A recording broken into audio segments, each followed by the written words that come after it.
Making Innovation. O futuro é agora, porque a inovação não é um departamento, é uma sequência de decisões desconfortáveis. Olá, bem-vindos ao primeiro podcast do Making Innovation. Hoje temos como nosso primeiro convidado alguém de quem também tenho muita estima.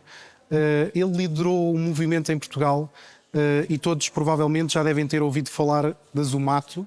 A Zomato, uma marca global que ao longo de um processo desde 2020 foi sofrendo algumas alterações, e o meu convidado aqui hoje presente, o Nuno Fernandes, CEO da Digin, que acabou por liderar essa mudança a nível nacional, vai-nos falar um bocadinho não só daquilo que aconteceu, mas também de toda a sua perspectiva em relação à inovação e tudo aquilo que ele também pode ajudar e tem ajudado no setor da restauração. Nuno, muito bem-vindo. Gostava que também te apresentasses para o nosso público, para quem não te conhece ainda, passar a conhecer. Obrigado, Walter, pelo convite. É um prazer estar aqui. O meu perfil e o meu percurso é um bocadinho inusitado, sobretudo quando estamos a falar de startups de tecnologia e quando estamos a falar de tecnologia. Eu sou licenciado em tradução, tenho um mestrado em revisão de texto, portanto, podemos logo perceber que, à partida, isto não é o perfil que mais nós pensamos ou que mais rapidamente pensamos quando estamos a falar de um profissional de tecnologia. Qual é que foi aqui a parte interessante? Ao longo do meu percurso eu fui sentindo um interesse muito relevante, tanto pela área da restauração, pela área da gastronomia, por aquilo que podia ser feito nos restaurantes, nos processos, como é que as operações podiam ser trabalhadas, e por outro lado também havia uma curiosidade muito grande pela área da tecnologia. Portanto, eu fui tendo aqui vários desafios profissionais até que em 2014, quando a Zomato está a ser lançada em Portugal, portanto a Zomato, como tu bem disseste, uma marca global de descoberta de restaurantes, que tinha tido início na Índia em 2008, foi lançando em vários mercados e chega a Portugal em 2014.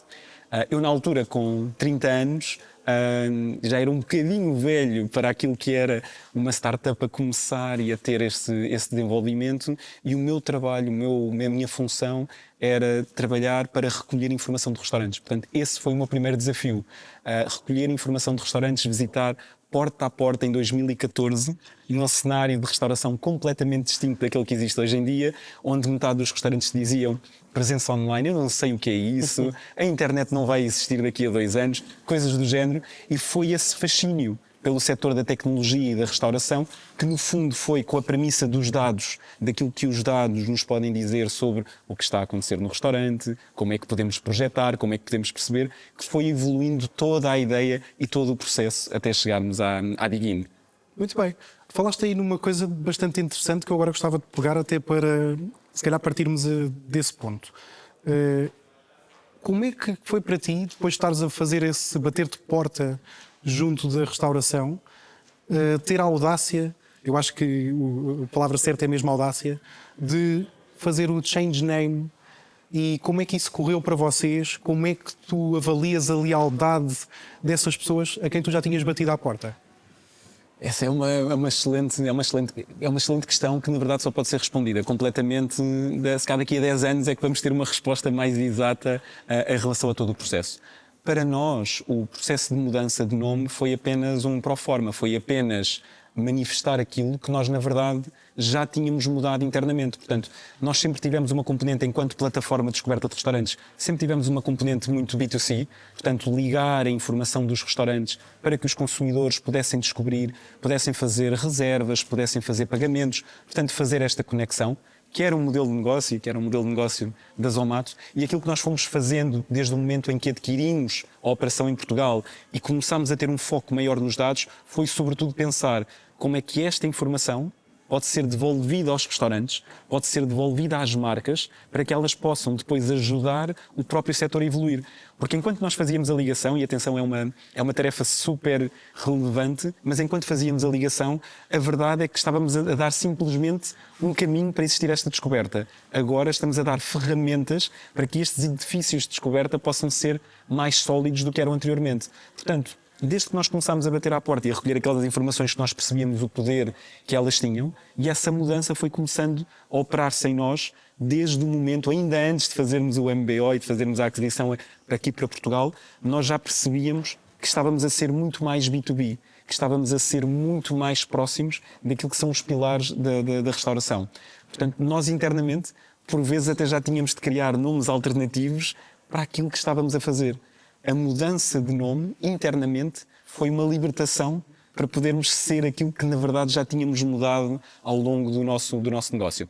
Em relação aos consumidores e aos utilizadores, tivemos tudo. Pessoas que adoraram porque perceberam perfeitamente que o conceito era outro e que o modelo já era outro e que até acharam que era uma palavra que se calhar dizia mais, porque Zomato, algumas pessoas queixavam-se que não tinha propriamente um significado tão comum. Tivemos outras pessoas que nem sequer sabiam que a Zomato não era uma marca portuguesa. Tão bom também não tinha sido feito, não tinha sido o trabalho inicial, fazia com que as pessoas percebessem como uma marca portuguesa. O processo de transição é sempre caótico. Há sempre pessoas que ficam, e agora somos uma coisa, somos outra coisa. Como é que nós estamos?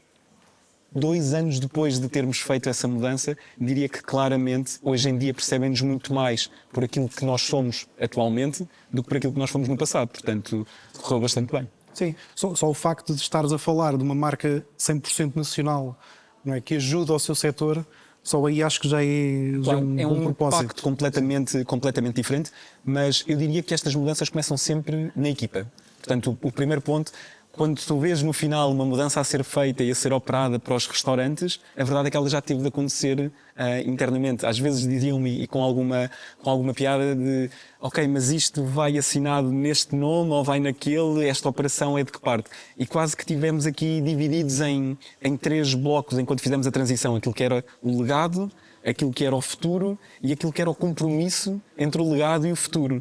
E, portanto, a libertação do nome acabou por trazer muito mais foco e mais união para um desses blocos. Portanto, foi ótimo. Para além dessa autonomia, o que é que também trouxe mais a libertação dessa estrutura global?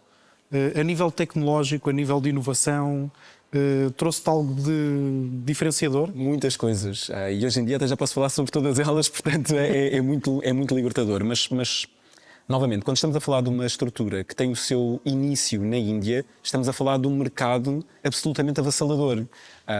Embora em Portugal houvesse uma boa atração e uma boa resposta à marca, todo o tráfego de Portugal não chegava para equivaler àquilo que era o tráfego de Delhi, por exemplo, comparativamente. Portanto, estávamos sempre a falar de estruturas muito desniveladas em termos de prioridade.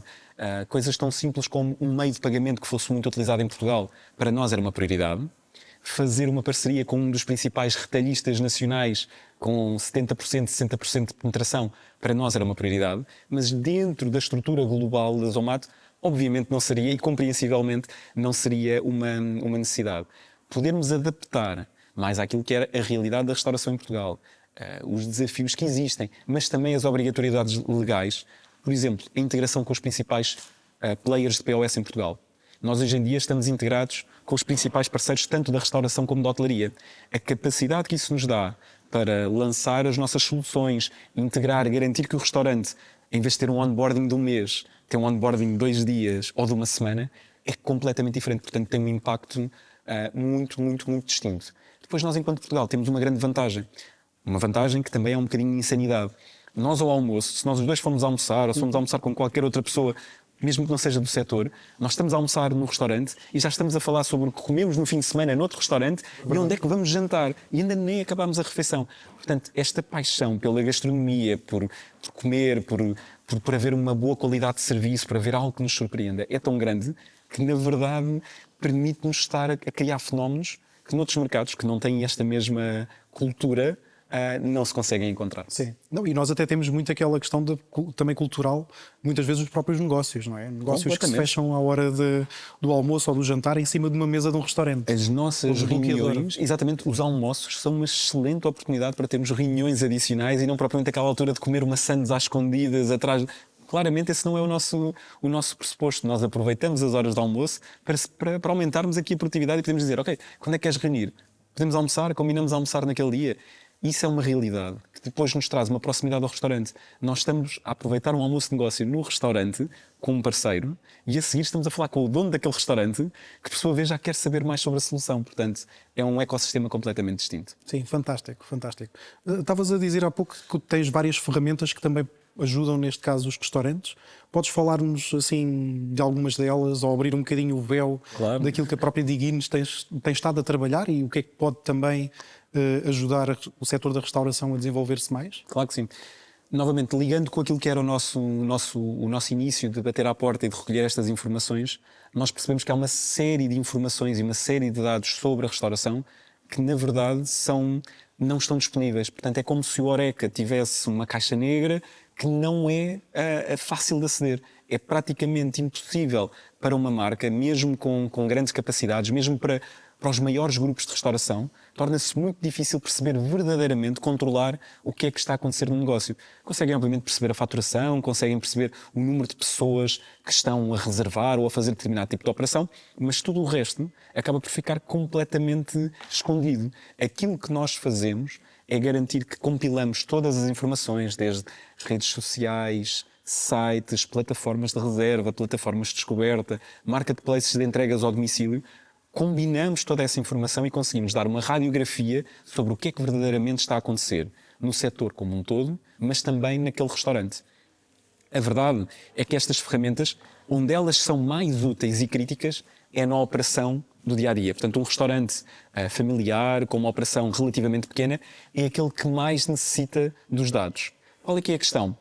É que, sobretudo, as empresas e, sobretudo, as consultoras que têm capacidade de dar esses dados têm processos que são muito longos, são muito caros e que nem existe, na maior parte dos restaurantes, uma pessoa ou uma equipa dedicada a fazer análise de dados. Isto não é a realidade hoje, não vai ser a realidade daqui a 5 anos na restauração portuguesa. Então nós tivemos de simplificar o acesso, democratizar o acesso a essa informação para que qualquer responsável do negócio de restauração, quer seja uma empresa em nome individual, quer seja um grupo, uma cadeia, consiga perceber o que é que está a acontecer no seu negócio, nos negócios à volta, nas tendências, ligar as informações de reservas de consumo para que ele consiga perceber verdadeiramente o que é que tem de fazer em termos de estratégia para o seu negócio. Portanto, são diversas soluções que depois são customizadas à medida do restaurante, mas que no fundo lhe permite, sem ter um analista de dados sentado na operação, ter todo esse apoio e essa qualidade de entendimento. Sim, muito bem. Houve uma vez que falámos, eu não sei se podes abordar isso ou não, mas falámos daquela questão de visualizar o prato. Uhum. É uma coisa que me fascina imenso. Eu gosto muito de comer, como é óbvio, acho que todos os portugueses gostam, mas gosto também de olhar para aquilo que estou a comer. E uma vez em conversa, tinhas-me falado de uma solução que podia identificar os vários elementos do prato, desde a proteína, à parte do acompanhamento e até a nível nutricional, como é que isso podia impactar na nossa vida. Portanto, aí já estamos a passar outra fase, ou seja, não só a fase da restauração, mas também aquilo que para mim, enquanto utilizador, pode-me beneficiar. Podes falar um bocadinho também sobre isso?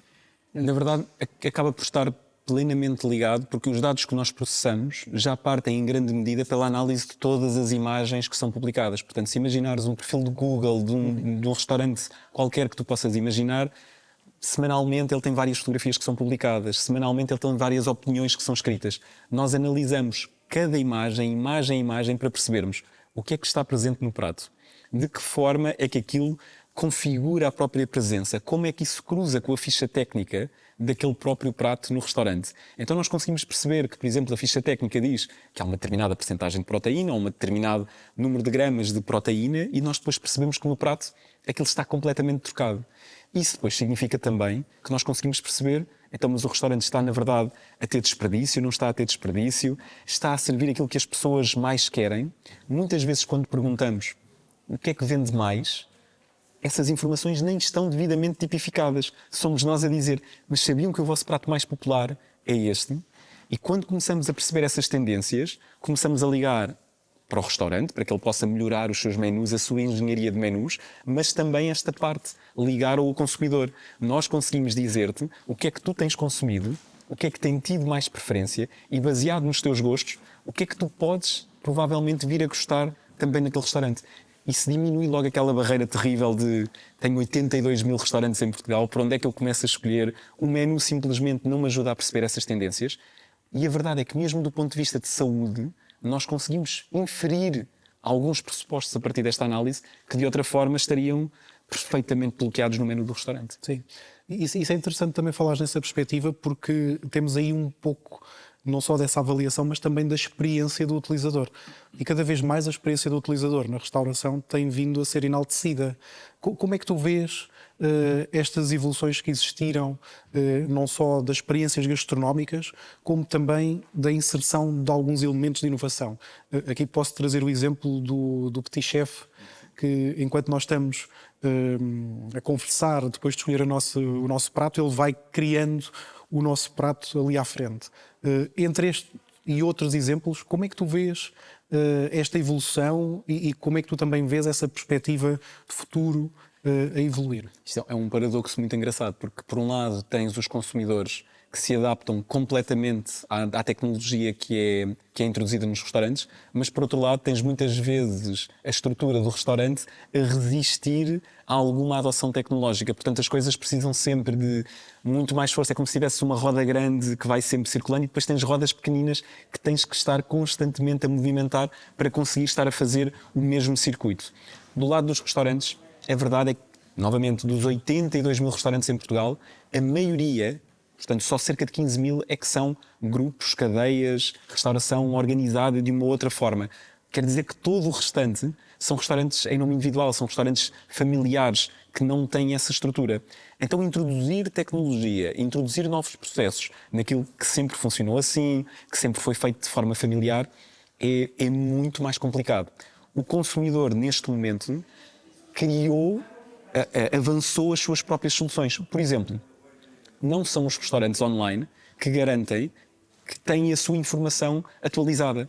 A maioria dos restaurantes não vai atualizar informação online. Mas eles existem porque são os consumidores que disseram: não me interessa se o restaurante está a pôr ou não. Somos nós, enquanto consumidores, que queremos partilhar, que queremos ter aquela informação, que queremos disponibilizar. Portanto, a maior força de transição tecnológica não são as grandes plataformas tecnológicas que oferecem contratos, que batem à porta. São, na verdade, as necessidades básicas dos consumidores. Por exemplo, tivemos há algum tempo os pagamentos à mesa como uma inovação. A verdade é que os consumidores não fizeram pressão suficiente para que ela fosse disseminada da forma como poderia ser. E, portanto, os restaurantes começaram a dizer: ok, se não é este o modelo, pode funcionar bem para esta tipologia, mas não funciona bem para outra. Já quando falamos das reservas, hoje em dia, se pensarmos que quase todos os processos de decisão para a escolha de um restaurante começam online.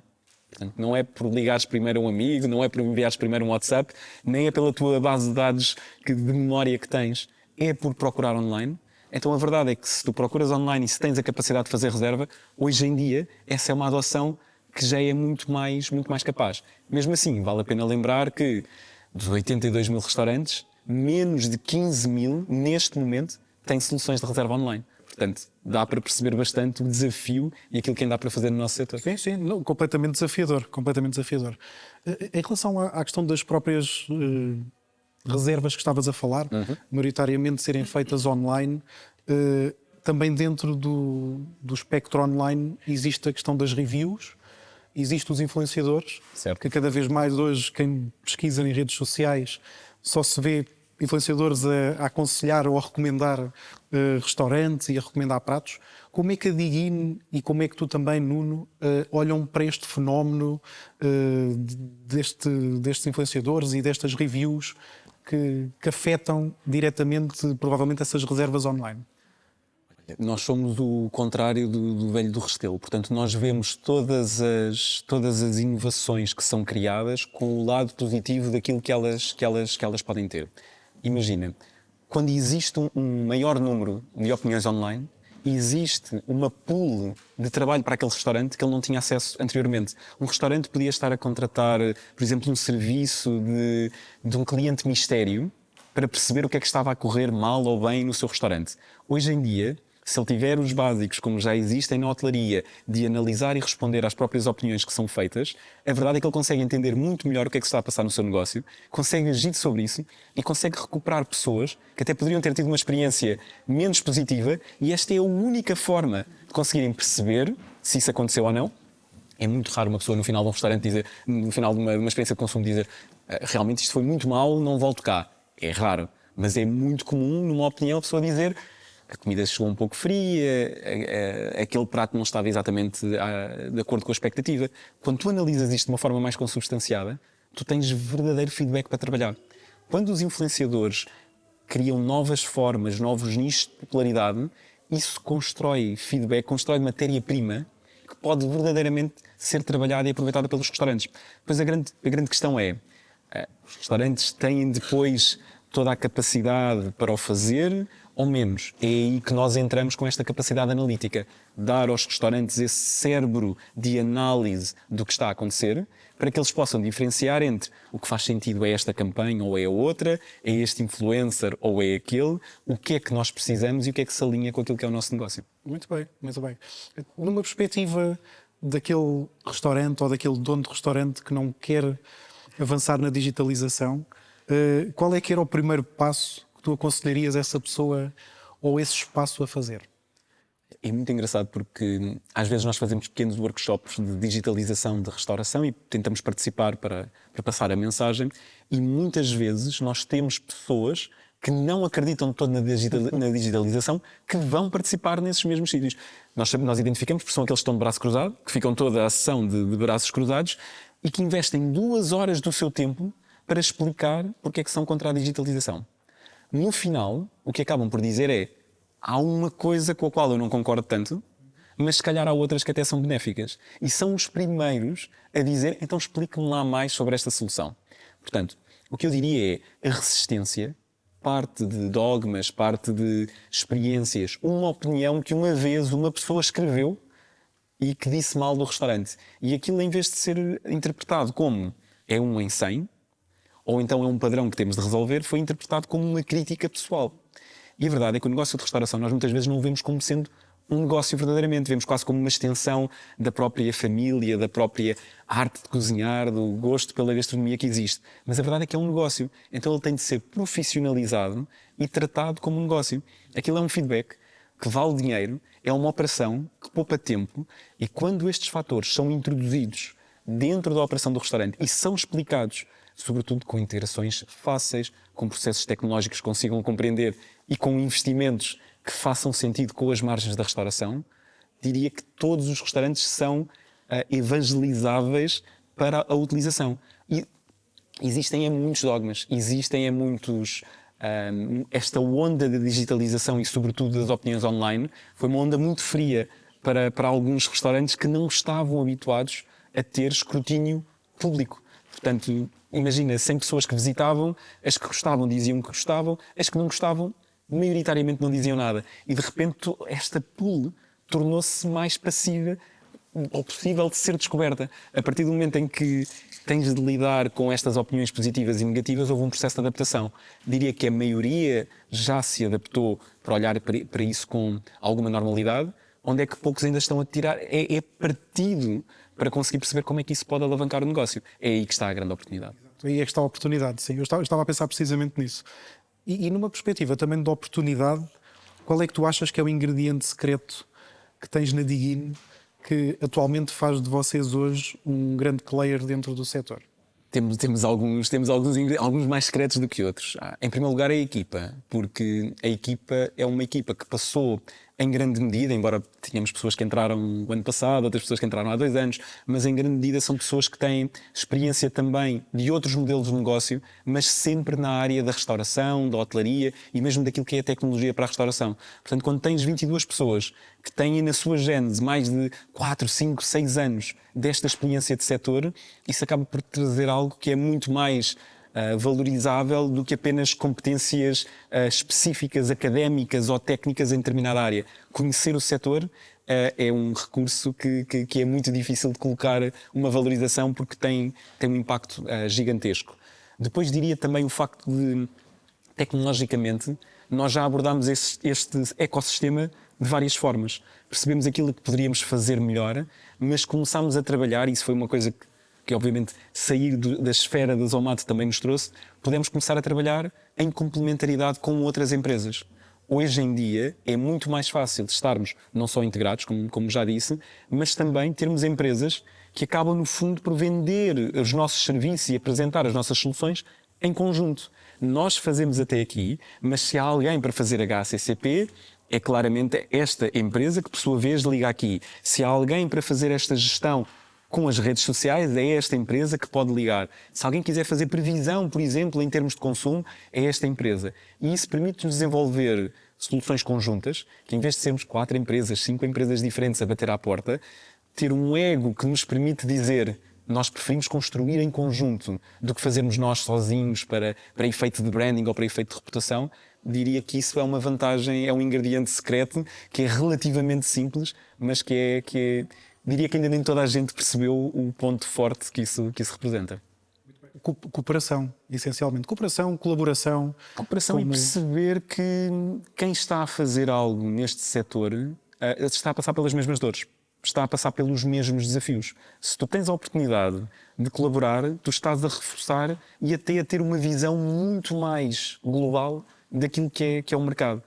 E mesmo para o próprio restaurante, que já tem 150 fornecedores diferentes só de processos alimentares, mais tecnologia, mais operação, não faz sentido um restaurante individual estar com 200 fornecedores. Se nós conseguimos também ter uma abordagem em que facilitamos, explicamos que nós já fizemos o trabalho de integração entre nós já estamos a resolver essa dor adicional. Quando conseguimos entregar desta forma, é claramente uma vantagem que poucos têm. Muito bem, muito bem. Agora vamos fazer aqui um exercício. A primeira vez que nos encontramos num formato parecido com este foi em 2020, na altura ainda dentro de uma pandemia que estávamos a passar. Eu não me recordo bem da data, mas diria que teria sido para aí outubro de 2020.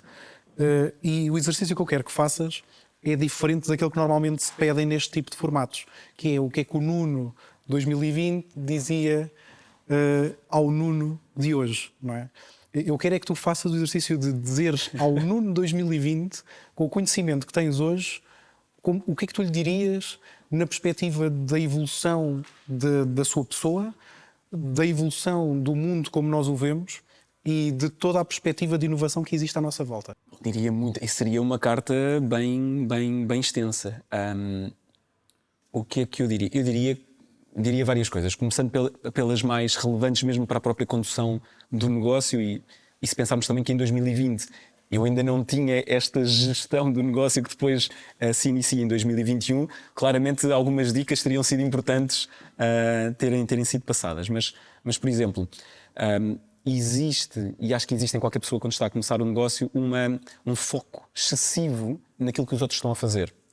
Há muita informação, há muitas coisas a acontecer e por vezes, mesmo pela própria equipa e pelos desafios da própria equipa, dizer: mas e este? E aquele? E ele também está a fazer, e ele também está a desenvolver.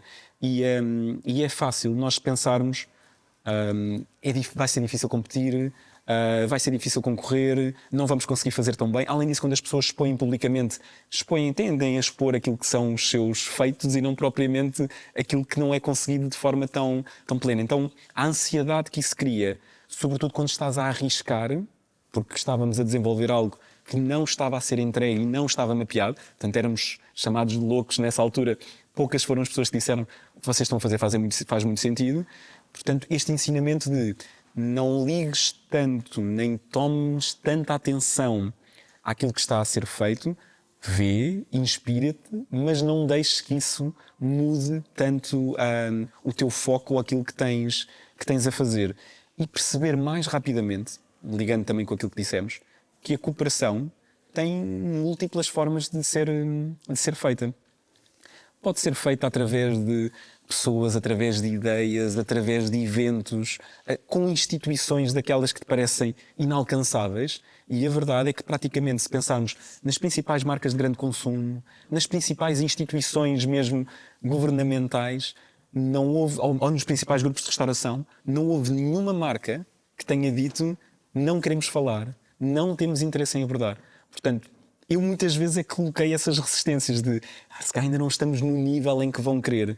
Portanto, tanto este conselho da colaboração, de não ligar tanto, tirar mais inspiração e menos concorrência e competitividade, mas sim mais inspiração, e depois perder estes medos de se calhar ainda não vamos estar no nível para entregar, para falar.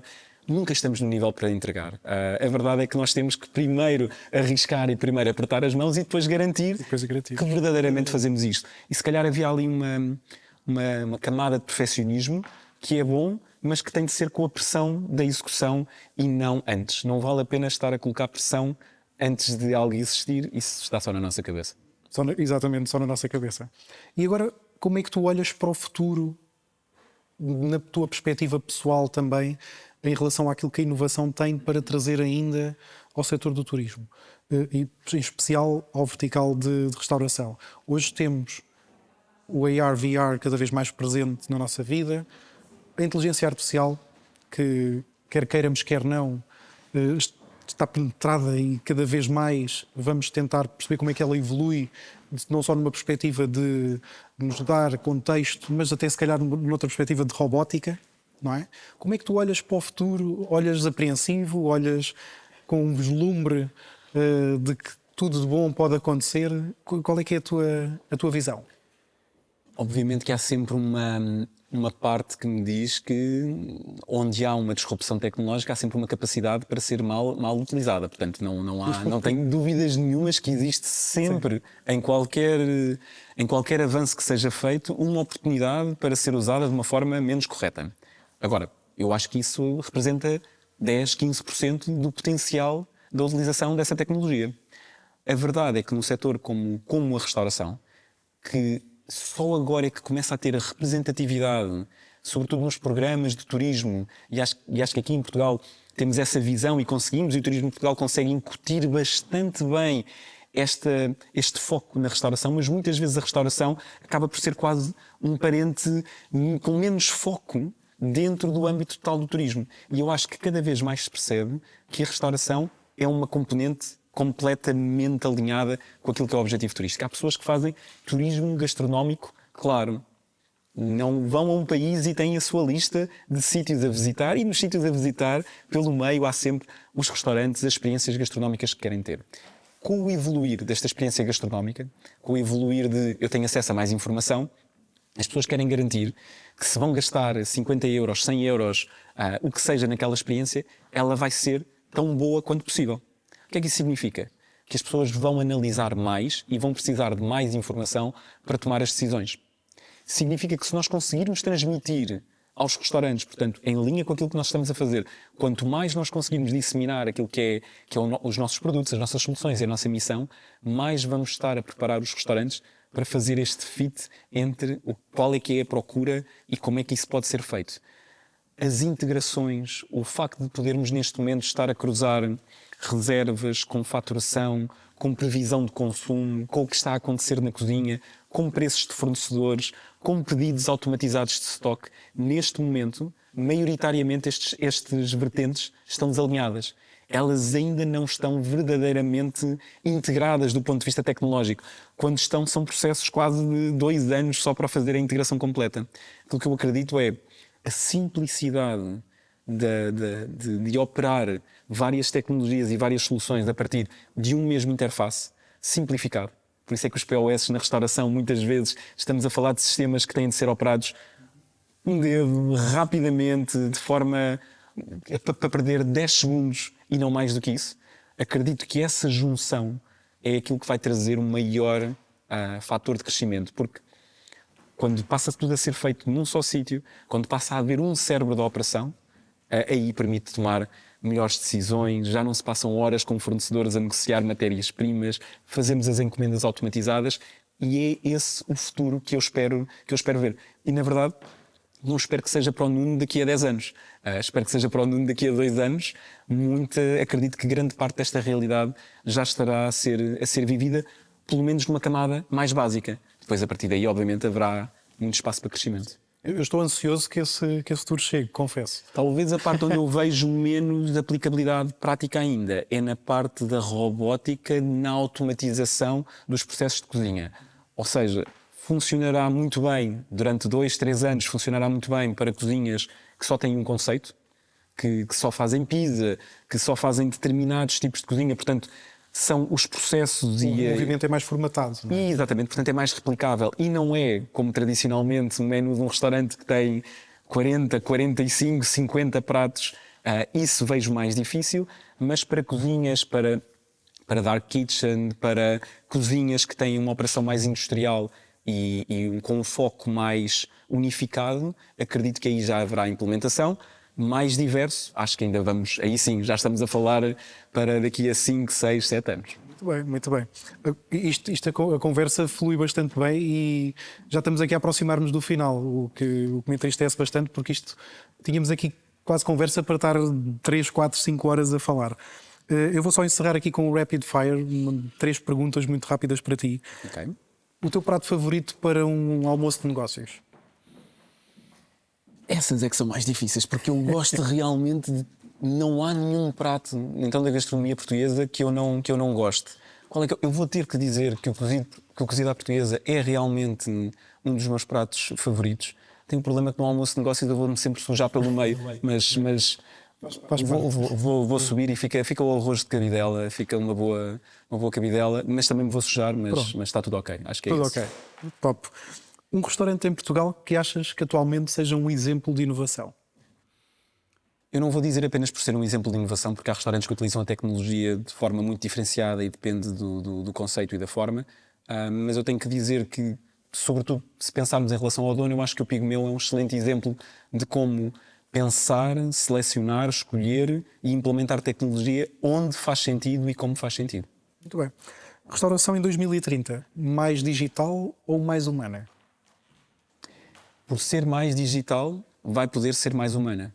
Vai poder dedicar mais tempo àquilo que só os humanos conseguem fazer da melhor forma possível no setor da hospitalidade. Muito bem. Nuno, fantástico. Muito obrigado por nos trazeres estes ingredientes todos para que nós consigamos perceber também como é que se cozinha a inovação dentro deste setor. E, uma vez mais, muito obrigado. Foi muito útil a tua participação. A todos, também agradeço estarem a assistir a este podcast e até breve. O futuro é agora, porque a inovação não é um departamento, é uma sequência de decisões desconfortáveis.